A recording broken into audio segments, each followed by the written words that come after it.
This is the video for my shock change. Oh, 6 Mega Cab 1500. But 8 lug wheels. If you've seen any of my videos before, this is another attempt at the persistent sumbitch freaking death wobble. Still getting a lot of vibration. So I'm gonna change the shocks because I believe that these are the original shocks with the truck, and shocks are cheap enough. I got some good Gabriels, some a little upgrade Gabriels, but still $20 for the pair or whatever, or $20 each. I can't remember. I got the 8 lug wheel, so technically this is a 2500 solid axle, and we're gonna take the shock out. Did the other side.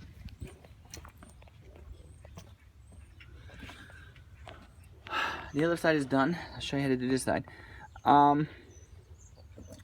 Basically, alright, so that's the new one. That's the rolled one. See how freaking rusty it is. I hit it with penetrating lube real bad. The problem is the whole top of the shock spins. So in order to get it, you really have to brace this top part with, it's a 9mm, and unscrew the nut. At the same time, not an easy task when it's that rusty, no leverage, yada yada. So what I ended up doing on this side was, luckily I got the clearance. If you don't have the clearance, I don't know, you're gonna have to figure something out. I popped the three nuts that take the case off though. See there, one there, one there, and one there. And I was able to get the bottom bolt out, and I was able to slide the whole thing up and down. So I said, instead of wrestling with this one, I'm gonna do the same thing. Being that obviously this side has more clearance. This is the passenger side. I'm going to pop the 3 nuts off. I'm not even going to attempt that yet. I'm going to do 3 nuts off at the bottom, slide the whole unit out, and then I tackle that on the ground where I'll have more leverage, the right tools and stuff. So what you got to do is jack the truck up from the frame somewhere so that the tire, get my finger away, so that the tire can come down. You're going to need some play in that. So stick your jack stand underneath. And I got the jack bracing the axle so that when it comes out, it don't fall all the way down. But more importantly, I can use it to help me leverage getting the bolt out. So, as you see, I got my thing, my extension, my ratchet. Extension, ratchet, and a 13/16 I used.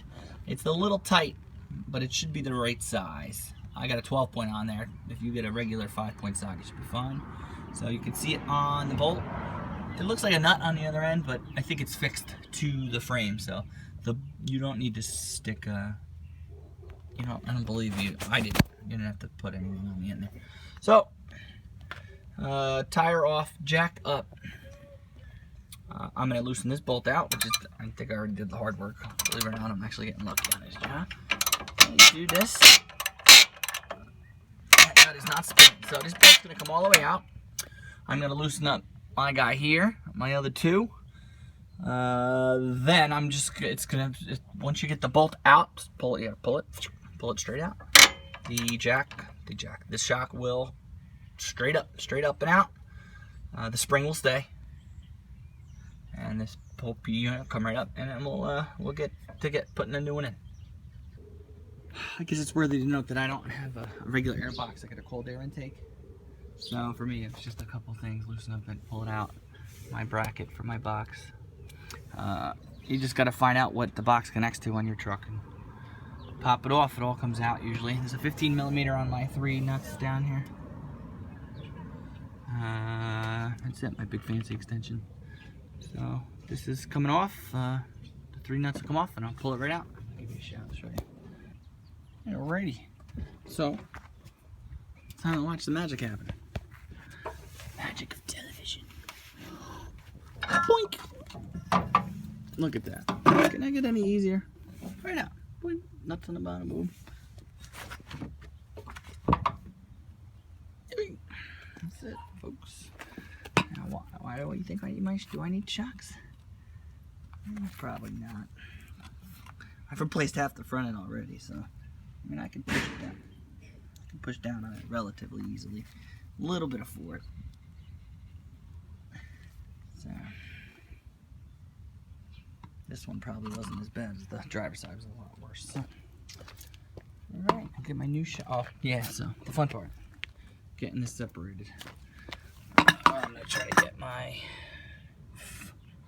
I don't even know if I can. Anyway, so yeah, I got separated. Last one I used my grinder and grinded it off. So I wanted to show this. This is how, like I was saying, it's, I mean, this is rusted on there, so.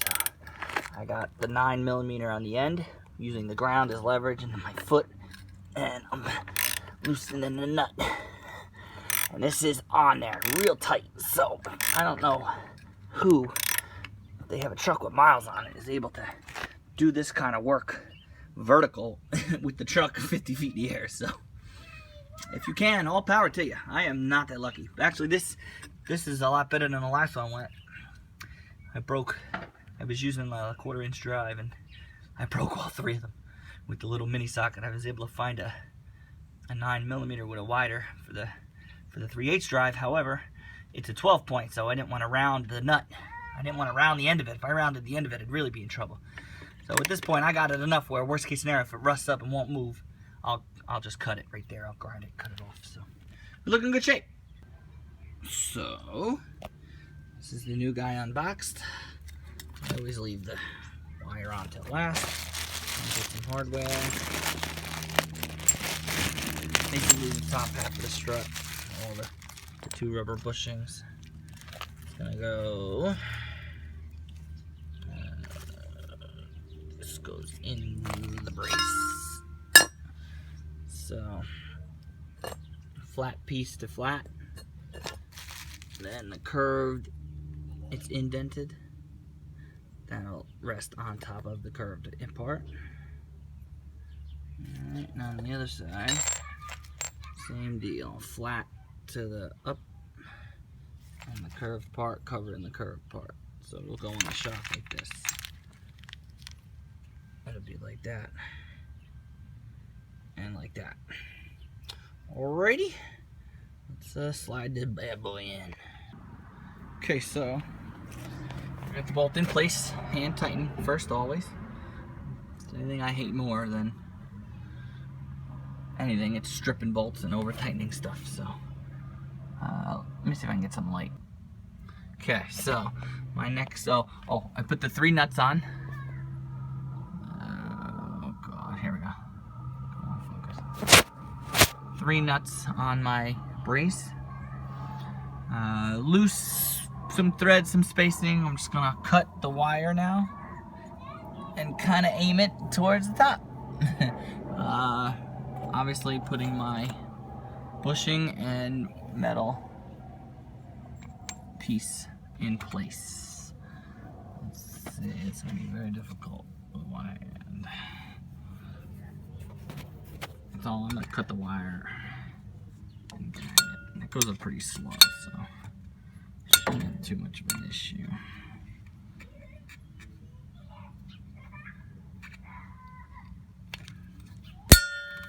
There she goes, up she goes. Aim it in, aiming right to the top. That's it. Now it's basically in place. I don't know if you can see that, but I gave it a shot. So that's the top part. There's my wire. Now we can cut this out of the bottom.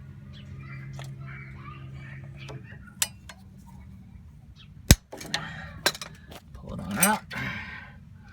And top. Position my. It's coming out blurry. I can't tell. I hope not. I got a position now where that rubber grommet is. Got the lip of the piece right in the hole. So now I can basically tighten down my nuts on the 3 sides.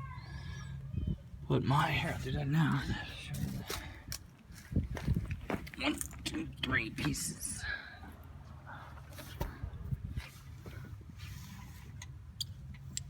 Rubber bushing. Metal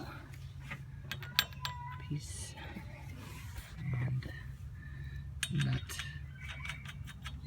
Now you're gonna have that same problem. You just tighten this up. The top is gonna spin on you, so you're gonna have to get it. And this one doesn't have a 9mm. This has got like a piece for like an adjustable wrench. Just put that on there. Tighten that down. Tighten your bottom bolt. I hope it didn't flip on me. Tighten your bottom bolt. And it's a wrap. So, good luck in your application.